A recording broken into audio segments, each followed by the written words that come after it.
नमस्कार दोस्तों, स्वागत है आप सबका आपके अपने YouTube channel official YouTube channel पर पीसी करियर पॉइंट पर। दोस्तों, आज की इस वीडियो में हम साइंस की जीके के क्वेश्चन पर बात करने वाले हैं। आज मैं साइंस के कुछ ऐसे इंपॉर्टेंट क्वेश्चन लेकर आया हूं जो आपकी हर कंपटीशन एग्जाम में काम आने वाले हैं। तो इन क्वेश्चन को अच्छी तरह से रीड कर लीजिएगा, अच्छी तरह से तैयार कर लीजिएगा, क्योंकि ये बहुत ही इंपॉर्टेंट क्वेश्चन हैं जो आपकी हर फील्ड में, हर कंपटीशन में, एग्जाम में काम आने वाले हैं। तो सबसे पहला क्वेश्चन है, वायु की सापेक्ष आर्द्रता का मापन एवं रिकॉर्ड करने वाला उपकरण है। तो जल्दी से बताइए दोस्तों, इसका क्या आंसर हो सकता है। इसके आपके सामने चार ऑप्शन है, हाइड्रोमीटर, हाइग्रोमीटर, थर्ड है लैक्टोमीटर और चौथा है बैरोमीटर। जल्दी से आंसर दीजिए गाइज, आपके सामने लाइव क्लास चल रही है साइंस की, तो जल्दी से आंसर बताइए इसका। तो इसका आंसर है हाइग्रोमीटर। वायु की सापेक्ष आर्द्रता का मापन एवं रिकॉर्ड करने वाला उपकरण है हाइग्रोमीटर। नेक्स्ट क्वेश्चन है,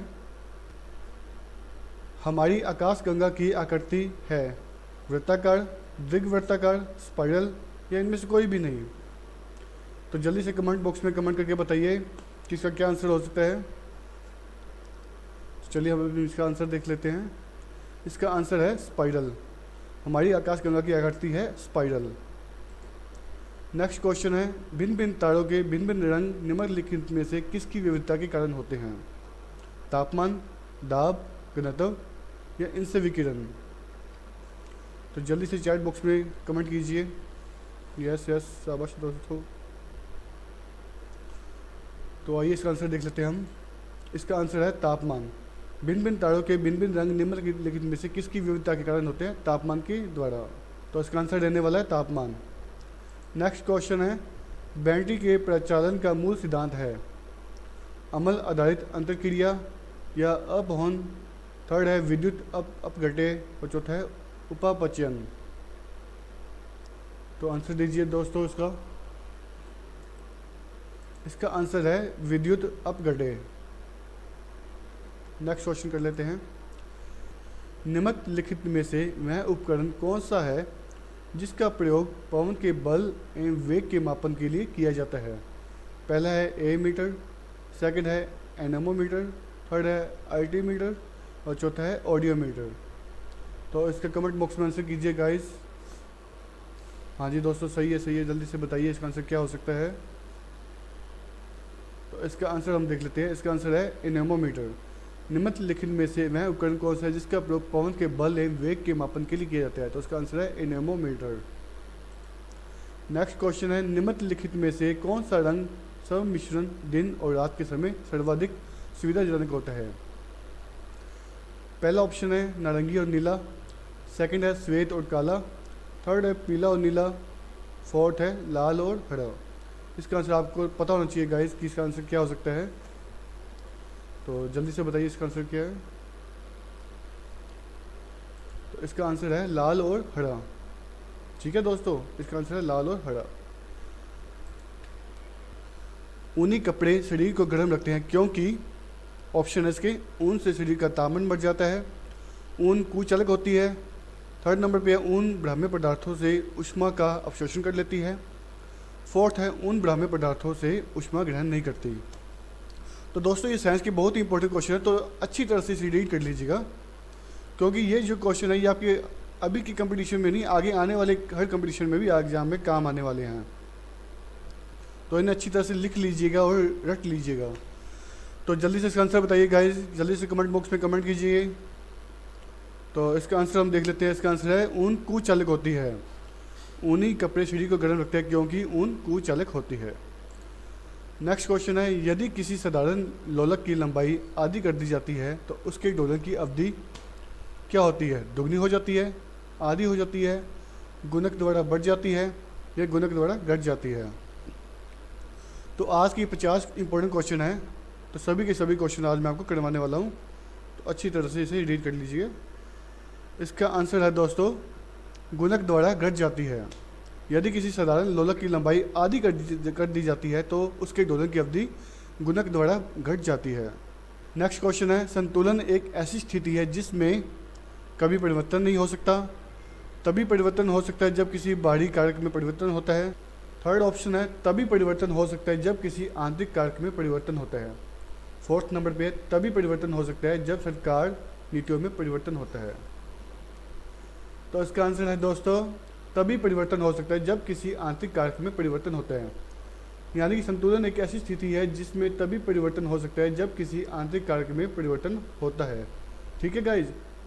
नेक्स्ट क्वेश्चन है, बॉल को लपकते कैच करते समय एक क्रिकेट खिलाड़ी निम्नलिखित में से किसको कम करने के लिए अपना हाथ नीचे कर लेता है?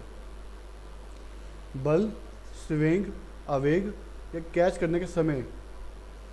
तो बताइए दोस्तों, जल्दी से कमेंट कीजिए, जल्दी से। हाँ जी सही है आपके आंसर, जल्दी से बताइए, शाबाश। तो इसका आंसर है स्विंग। ठीक है दोस्तों, इसका आंसर है स्विंग। नेक्स्ट क्वेश्चन है, भू स्थिर तुल्यकाली उपग्रह निम्नलिखित में से किस ऊंचाई पर परिक्रमा करता है? किसी भी ऊंचाई पर, एक निश्चित ऊंचाई पर, या उस ऊंचाई पर जो उसके द्रव्यमान पर निर्भर करती है, या फिर ध्रुव से ऊपरी ऊंचाई पर? तो इसका आंसर है दोस्तों, एक निश्चित ऊंचाई पर। भू स्थिर तुल्यकाली उपग्रह निम्नलिखित में से किस ऊंचाई पर परिक्रमा करती है? एक निश्चित ऊंचाई पर। नेक्स्ट क्वेश्चन है, यदि वायु दाब मापी यंत्र यानी बैरोमीटर की रीडिंग अचानक तेज़ी से गिरने लग जाए तो इससे ये संकेत मिलता है कि मौसम में या तो बहुत गर्म होगा, या अत्यधिक तूफानी होगा, या शीतलहर वाला होगा, या कम से कम 48 घंटे तक लगातार वर्षा वाला होगा। तो इसका आंसर जानना बहुत ज़रूरी है आपको। कुछ स्टूडेंट को इसका आंसर पता भी होगा, तो जल्दी से कमेंट कीजिए दोस्तों, जल्दी से बताइए। तो इसका आंसर है अत्यधिक तूफानी होगा। यदि वायु दाब मापी यंत्र बैरोमीटर की रीडिंग अचानक से तेज़ी से गिरने लग जाए तो इससे ये संकेत मिलता है कि मौसम अत्यधिक तूफानी होगा। ठीक है दोस्तों। नेक्स्ट क्वेश्चन है, किसी टावर के शीर्ष यानी टॉप से समष्टीय रूप से अप्रेक्षित किया गया कण जमीन पर उतनी दूरी पर गिरता है जो टावर के पद यानी फुट की ऊंचाई के बराबर होती है। यह बताइए कि कण द्वारा तय किया गया पथ निम्नलिखित में से किसका भाग है? वृत्त, परवलय, दीर्घवृत्त या अपरवलय? तो जल्दी से कमेंट कीजिए दोस्तों इसका, जल्दी से।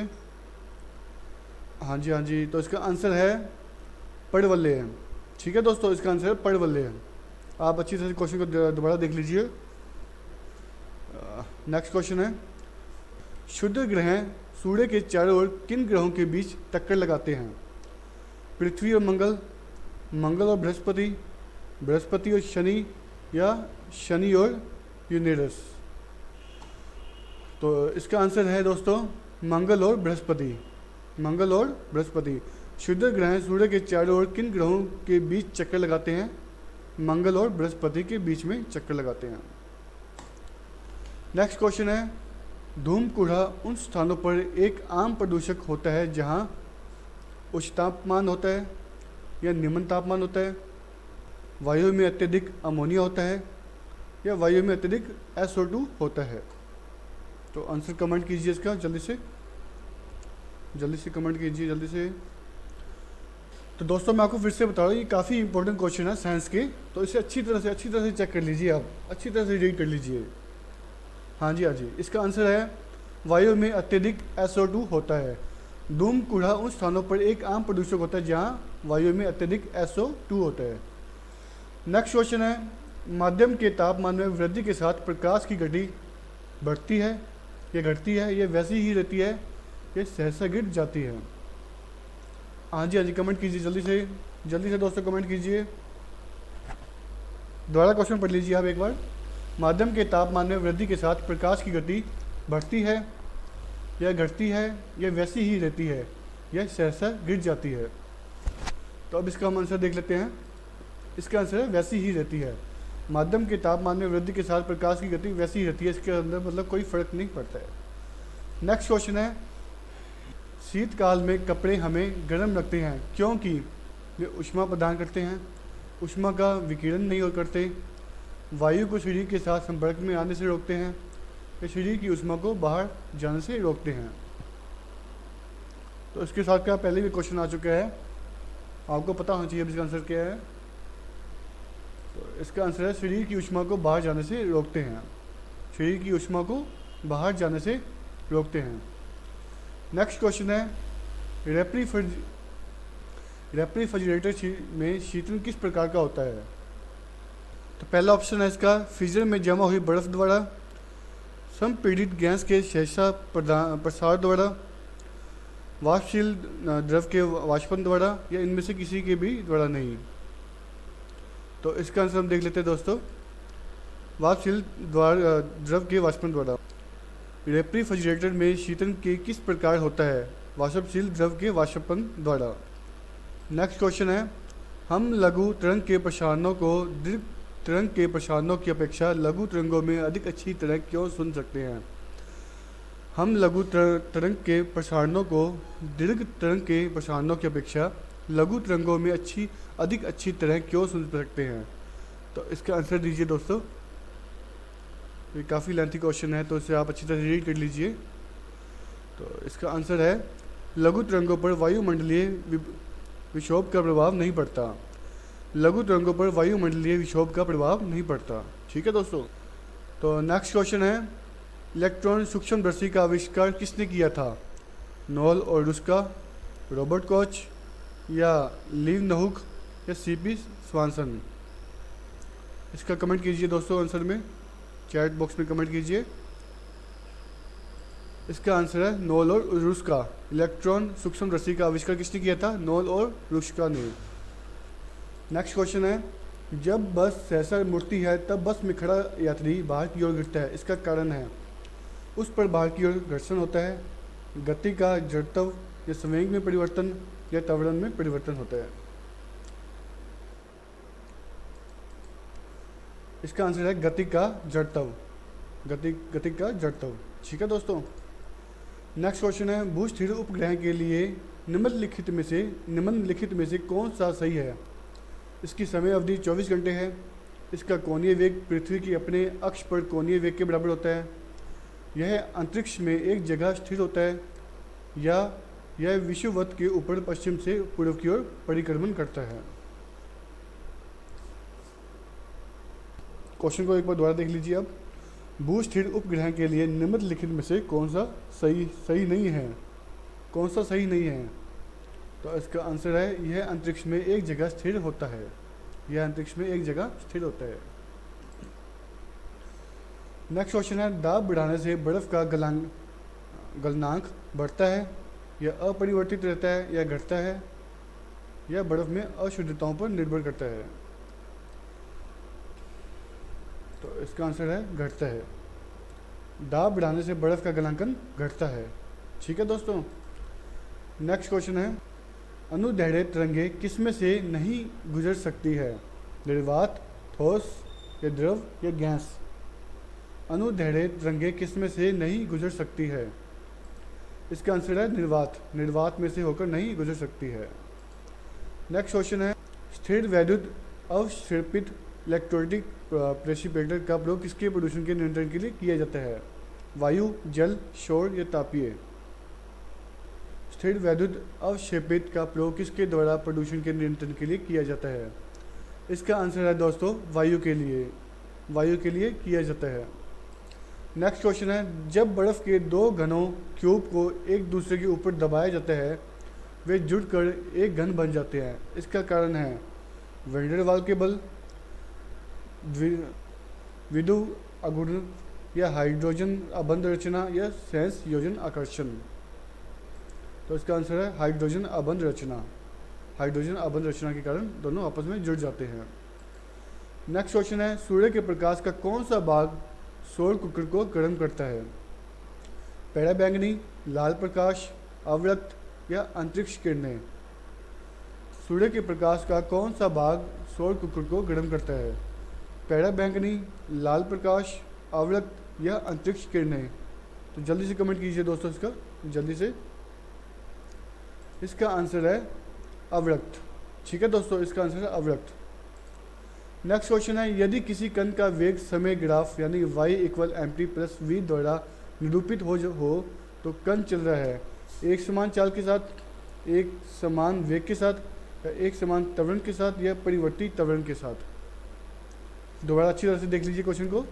यदि किसी कण का वेग समय ग्राफ यानी y=mt+v द्वारा निरूपित हो तो कण चल रहा है इसके 4 ऑप्शन दे रखे हैं यहाँ पे, इन चारों में से कौन सा आंसर है बताइए, जल्दी से कमेंट कीजिए दोस्तों, जल्दी से। इसका आंसर है एक समान त्वरण के साथ, एक समान त्वरण के साथ इसका आंसर रहने वाला है। नेक्स्ट क्वेश्चन है, निम्नलिखित में से कौन सी घटना पहले हुई थी? एल्बर्ट आइंस्टीन ने सापेक्षता का सामान्य सिद्धांत प्रस्तुत किया, या मैक्स प्लैंक ने क्वांटम सिद्धांत प्रस्तुत किया, या गुगली एल्मो माक्रोनी ने प्रथम बेतार संकेत भेजा, या राइट बंधुओं ने सफलतापूर्वक विमान उड़वाया? इसका आंसर है गुगली एल्मो मार्कोनी ने प्रथम बेतार संकेत भेजा। ठीक है दोस्तों। नेक्स्ट क्वेश्चन है, ध्वनि को आंखों के रूप में प्रयोग करने वाला प्राणी है? ध्वनि को आंखों के रूप में प्रयोग करने वाला प्राणी है? कुत्ता, या बिल्ली, या सांप, या चमगादड़? बहुत ही इजी क्वेश्चन है दोस्तों, इसका आंसर आपको बिल्कुल पता होना चाहिए। जल्दी से कमेंट कीजिए दोस्तों, जल्दी से कमेंट कीजिए दोस्तों। हाँ जी, हाँ जी, यस यस यस, इसका आंसर है चमगादड़। ध्वनि को आंखों के रूप में प्रयोग करने वाला प्राणी है चमगादड़। ठीक है दोस्तों। नेक्स्ट क्वेश्चन है, आकाश नीला दिखाई देने का कारण है? आकाश नीला दिखाई देने का कारण है? पहला है वायुमंडलीय जलवाष्प, या प्रकाश का प्रकीर्णन, या समुद्री जल परिवर्तन, और चौथा है सूर्य द्वारा नीले तरंग दैर्ध्य का उत्सर्जन। कमेंट कीजिए दोस्तों, चैट बॉक्स में कमेंट कीजिए इसका। तो इसका आंसर देख लेते हैं हम। इसका आंसर है प्रकाश का प्रकीर्णन। आकाश नीला दिखाई देने का कारण है प्रकाश का प्रकीर्णन। नेक्स्ट क्वेश्चन है, डायनेमो किस प्रकार की ऊर्जा को रूपांतरण करने का एक साधन है? डायनेमो किस प्रकार की ऊर्जा को रूपांतरण करने का एक साधन है? ऊष्मा ऊर्जा को विद्युत ऊर्जा में, या यांत्रिक ऊर्जा को विद्युत ऊर्जा में, या फिर चुंबकीय ऊर्जा को विद्युत ऊर्जा में, और चौथा है रासायनिक ऊर्जा को विद्युत ऊर्जा में। इसके आंसर द्वारा देख लीजिए आप। ऊष्मा ऊर्जा को विद्युत ऊर्जा में, या यांत्रिक ऊर्जा को विद्युत ऊर्जा में, या चुंबकीय ऊर्जा को विद्युत ऊर्जा में, और चौथा है रासायनिक ऊर्जा को विद्युत ऊर्जा में। तो आपके सामने 4 ऑप्शन है, जल्दी से कमेंट कीजिए दोस्तों, जल्दी से। हाँ जी, तो इसका आंसर है यांत्रिक ऊर्जा को विद्युत ऊर्जा में। डायनेमो किस प्रकार की ऊर्जा को रूपांतरण करने का एक साधन है? इसका आंसर रहने वाला है यांत्रिक ऊर्जा को विद्युत ऊर्जा में। ठीक है दोस्तों। नेक्स्ट क्वेश्चन है, घड़ी में क्वार्टर क्रिस्टल का काम किस पर आधारित है? घड़ी में क्वार्टर क्रिस्टल का काम किस पर आधारित है? जॉनसन प्रभाव पर, प्रकाश विद्युत प्रभाव पर, या एडिशन प्रभाव पर, या चौथा है दाब यानी पाइजो विद्युत प्रभाव पर? तो जल्दी से कमेंट कीजिए दोस्तों। तो इसका आंसर है दोस्तों दाब पाइजो विद्युत प्रभाव पर। घड़ी में क्वार्टर क्रिस्टल का काम किस पर आधारित है? दाब विद्युत प्रभाव पर। तो अब हम बढ़ते हैं नेक्स्ट क्वेश्चन की तरफ। अगला क्वेश्चन है, ऐसा क्यों लगता है कि खुले में बड़ी आग को तेज पवन भड़का रही है? ऐसा क्यों लगता है कि खुले में बड़ी आग को तेज पवन भड़का रही है? क्योंकि आग पर और उसके इर्द गिर्द पवन का सतत परिसंचरण होता है, क्योंकि पवन के साथ धूलकण आते हैं, या फिर क्योंकि आसपास की गर्म वायु ऊपर उठती है और ठंडी वायु प्रवेश करके आग को भड़काने जैसा प्रभाव डालती है, या इनमें से कोई भी नहीं? तो जल्दी से कमेंट कीजिए दोस्तों इसका। दोबारा देख लीजिए, ऐसा क्यों लगता है कि खुले में बड़ी आग को तेज पवन भड़का रही है? इसका आंसर है दोस्तों क्योंकि आसपास की गर्म वायु ऊपर उठती है और ठंडी वायु प्रवेश करके आग को भड़काने जैसा प्रभाव डालती है। तो बढ़ते हैं अगले क्वेश्चन की तरफ। नेक्स्ट क्वेश्चन है, लैंप की बत्ती में तेल ऊपर चढ़ता है। लैंप की बत्ती में तेल ऊपर चढ़ता है क्योंकि तेल बहुत हल्का होता है, बत्ती में से तेल का विसरण होता है, पृष्ठीय तनाव परिघटना के कारण, या कोशिकीय क्रिया परिघटना के कारण? दोबारा देख लीजिए, लैंप की बत्ती में तेल ऊपर चढ़ता है क्योंकि तेल बहुत हल्का होता है, या फिर बत्ती में से तेल का विसरण होता है। थर्ड पे है पृष्ठीय तनाव परिघटना के कारण, या चौथा कोशिकीय क्रिया परिघटना के कारण। तो इसका आंसर है दोस्तों कोशिकीय क्रिया परिघटना के कारण होता है ऐसा। नेक्स्ट क्वेश्चन है वायुमंडल में पराबैंगनी किरणों का अवशोषण कौन करता है? ऑक्सीजन, नाइट्रोजन, ओजोन या हीलियम? वायुमंडल में पराबैंगनी किरणों का अवशोषण कौन करता है?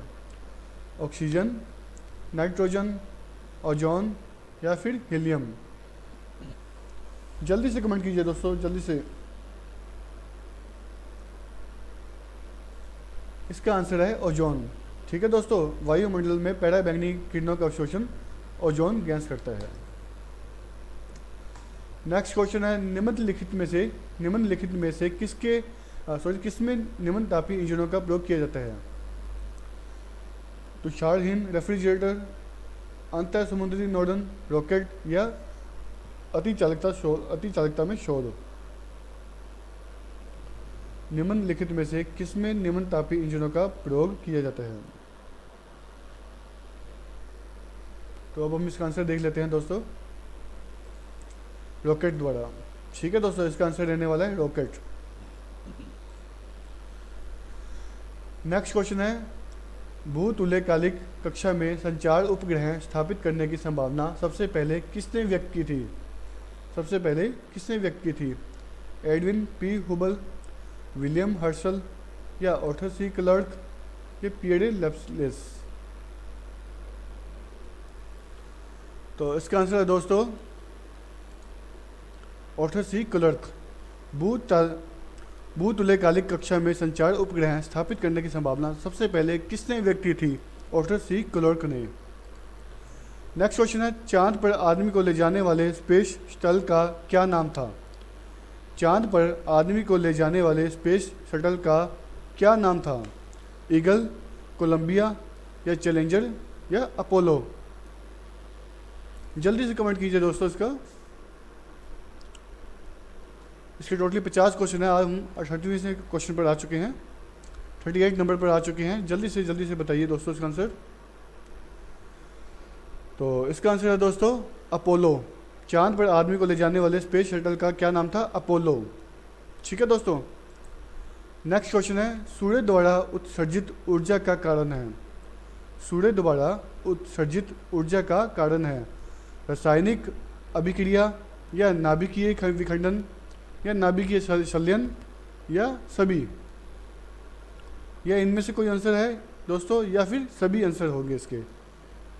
तो बताइए दोस्तों इसका आंसर, जल्दी से कमेंट कीजिए। बहुत अच्छे, हाँ जी जल्दी से कमेंट कीजिए। यस। तो अब हम इसका आंसर देख लेते हैं दोस्तों। इसका आंसर है नाभिकीय संलयन। सूर्य द्वारा उत्सर्जित ऊर्जा का कारण होता है नाभिकीय संलयन। ठीक है दोस्तों, नेक्स्ट क्वेश्चन है बिजली के बल्ब के फिलामेंट के निर्माण के लिए टंगस्टन का प्रयोग किया जाता है क्योंकि यह सुचालक है या ये सस्ती है या यह आघात वर्धनीय है या इसका गुलनाक बहुत ऊंचा है? जल्दी से आंसर कीजिए इसका, जल्दी से आंसर बताइए। बिजली के बल्ब के फिलामेंट के निर्माण के लिए टंगस्टन का प्रयोग किया जाता है क्योंकि यह सुचालक है या यह सस्ती है या यह आघात वर्धनीय है या उसका गुलनाक बहुत ऊंचा होता है? तो इसका आंसर है दोस्तों इसका गुलनाक बहुत ऊंचा है। ठीक है दोस्तों, इसका गुलनाक बहुत ऊंचा है। नेक्स्ट क्वेश्चन है दृश्य स्पेक्ट्रम का तरंग दैर्ध्य कितना होता है? 1300 लेकर 3000 ए या 3900 से लेकर 7600 या 7800 से लेकर 8000 या 8500 से लेकर 9800? तो इसका आंसर हम देख लेते हैं। इसका आंसर है 3900 से लेकर 7600 ए तक। ठीक है दोस्तों, नेक्स्ट क्वेश्चन है रेडार के आविष्कार कौन थे? J.H. वॉन टेसल, विल्हेल्म के रोंटेंजन या P.D. फार्न्सवर्थ या एचर टेलर एवं लियो सी यंग? काफ़ी नाम मुख्य से हैं यहाँ पर ये। तो इसका आंसर हम देख लेते हैं। इसका आंसर फोर्थ, एचर टेलर एवं लियो सी यंग। नेक्स्ट क्वेश्चन है प्रकाश का वेग सबसे पहले किसने मापा था? प्रकाश का वेग सबसे पहले किसने मापा था? गैलीलियो, न्यूटन या रोमर या आइंस्टीन ने? इनमें से कौन सा आंसर है? जल्दी से कमेंट कीजिए, जल्दी से। तो इसका आंसर है दोस्तों रोमर। प्रकाश का वेग सबसे पहले किसने मापा था? रोमर ने। तो नेक्स्ट क्वेश्चन है, किसी वाहन के गुजरने पर टीवी का अभिग्रहण रिसेप्शन खराब हो जाता है। किसी वाहन के गुजरने पर टीवी का अभिग्रहण यानी कि रिसेप्शन खराब हो जाता है, इसका कारण है। तो ऑप्शन है इसके, धातु रेडियो तरंगों को परावर्तित करती है, या स्पार्क प्लग विद्युत चुंबकीय विक्षोभ पैदा करता है। थर्ड है, वाहन के प्रदूषण से टीवी के घटकों की निष्पादकता दुष्प्रभावित होती है, या आधुनिक वाहनों में इलेक्ट्रॉनिक ज्वलन पद्धति का प्रयोग किया जाता है। तो जल्दी से कमेंट कीजिए दोस्तों इसका आंसर, जल्दी से बताइए। आपके सामने 4 ऑप्शन है, तो इनमें से कौन सा आंसर हो सकता है? जल्दी से बताइए। ठीक है दोस्तों, जल्दी से कमेंट कीजिए, काफ़ी कमेंट आ रहे हैं। तो इसका आंसर हम देख लेते हैं अब। इसका आंसर है स्पार्क प्लग विद्युत चुंबकीय विक्षोभ पैदा करता है। ठीक है दोस्तों, नेक्स्ट क्वेश्चन है, चुंबक बनाने के लिए निम्नलिखित में से कौन सी मिश्र धातु का प्रयोग किया जाता है? चुंबक बनाने के लिए निम्नलिखित में से कौन सी मिश्र धातु का प्रयोग किया जाता है? ड्यूरेलुमिन, स्टेनलेस स्टील, या एल्निको, या मैग्नीलियम। चुंबक बनाने के लिए निम्नलिखित में से कौन सी मिश्र धातु का प्रयोग किया जाता है? जल्दी से कमेंट कीजिए दोस्तों, काफ़ी कमेंट आ रहे हैं। ठीक है दोस्तों, ठीक है। तो ठीक है दोस्तों, अब हम इसका आंसर देख लेते हैं। इसका आंसर है एल्निको। चुंबक बनाने के लिए निम्नलिखित में से कौन सी मिश्र धातु का प्रयोग किया जाता है? एल्निको का। नेक्स्ट क्वेश्चन है, मेसोन कहाँ पाए जाते हैं? मेसोन कहाँ पाए जाते हैं? अंतरिक्ष किरणों में, एक्स किरणों में, या गामा किरणों में, या फिर लेजर बीम में? क्वेश्चन दोबारा रीड कर लीजिए एक बार आप। मेसोन कहाँ पाए जाते हैं? अंतरिक्ष किरणों में, या फिर एक्स किरणों में, या गामा किरणों में, या फिर लेजर बीम में पाए जाते हैं? तो इसका आंसर हम देख लेते हैं दोस्तों। आंसर इज राइट, अंतरिक्ष किरणों में। मेसोन अंतरिक्ष किरणों में पाए जाते हैं। ठीक है दोस्तों, नेक्स्ट क्वेश्चन है, आसमान वेग और एक समान त्वरण के साथ चल रहे पेड़ के लिए कौन सा ऑप्शन है? विस्थापन काल ग्राफ रैखिक होता है, या विस्थापन काल ग्राफ अरैखिक होता है, या वेग समय ग्राफ अरैखिक होता है, या चौथा है वेग समय ग्राफ रैखिक होता है। दोबारा पढ़ लीजिए एक बार इस क्वेश्चन को आप। आसमान वेग और एक समान त्वरण के साथ चल रहे पेड़ के लिए इनमें से कौन सा ऑप्शन हो सकता है? तो इसका ऑप्शन है विस्थापन काल ग्राफ अरैखिक होता है। असमान वेग और एक समान त्वरण के साथ चढ़े पेड़ के लिए विस्थापन काल ग्राफ अरैखिक होता है। नेक्स्ट क्वेश्चन है, लैम्बर्ट नियम किससे संबंधित है?